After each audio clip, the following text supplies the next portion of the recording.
125 साल की बुढ़िया देश का भला कर सकती है। ये 125 साल की बुढ़िया नौजवानों का भाग्य बना सकती है। गजब बेइज्जती है। भैया लगता है आजकल के मशरूम में भी वो विटामिन नहीं रहा जो पहले हुआ करता था। लल्लन भैया वो कैसे? क्योंकि भैया मोदी जी बोतल की ढक्कन तक नहीं खोल पा रहे। बताओ, हमारे मोदी जी दिन रात भूखे प्यासे झोला लेकर ये देश तो वो देश घूम रहे हैं, 18-18 घंटे काम कर रहे हैं, वो तुम लोगों को नहीं दिखेगा। और एक ढक्कन नहीं खुला तो इतना बवाल। अब क्या मोदी जी तालाब से घड़ियाल का बच्चा पकड़ कर लेकर आए तब मानोगे कि मोदी जी के बाजुओं में दम है?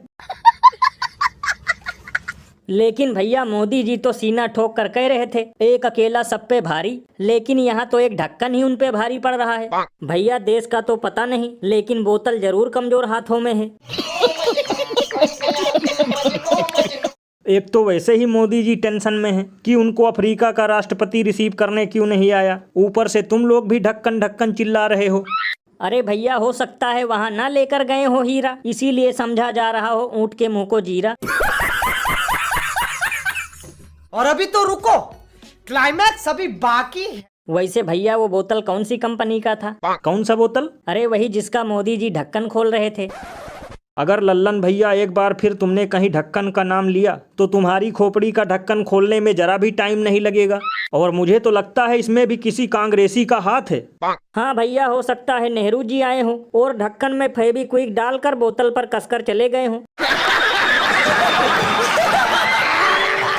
लल्लन भैया अगर एक बार फिर से लिया बोतल और ढक्कन का नाम तो यहीं पे कर दूंगा तुम्हारा काम तमाम।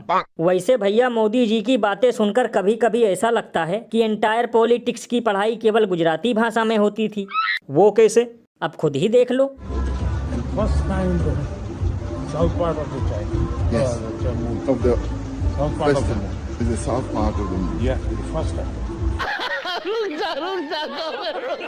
इसका मतलब तुम कहना चाहते हो मोदी जी अनपढ़ हैं, उन्हें विदेश में सिर्फ मनोरंजन के लिए बुलाया जाता है। देख लेना एक दिन मोदी जी का नाम टमाटर के दाम से भी ऊपर होगा। पहली बार मोदी जी ने अपने मुंह से चाइना का नाम लिया, ये तुम लोगों को नहीं दिखेगा और मोदी जी को धन्यवाद कहने के बजाय उनकी डिग्री पर सवाल उठा रहे हो।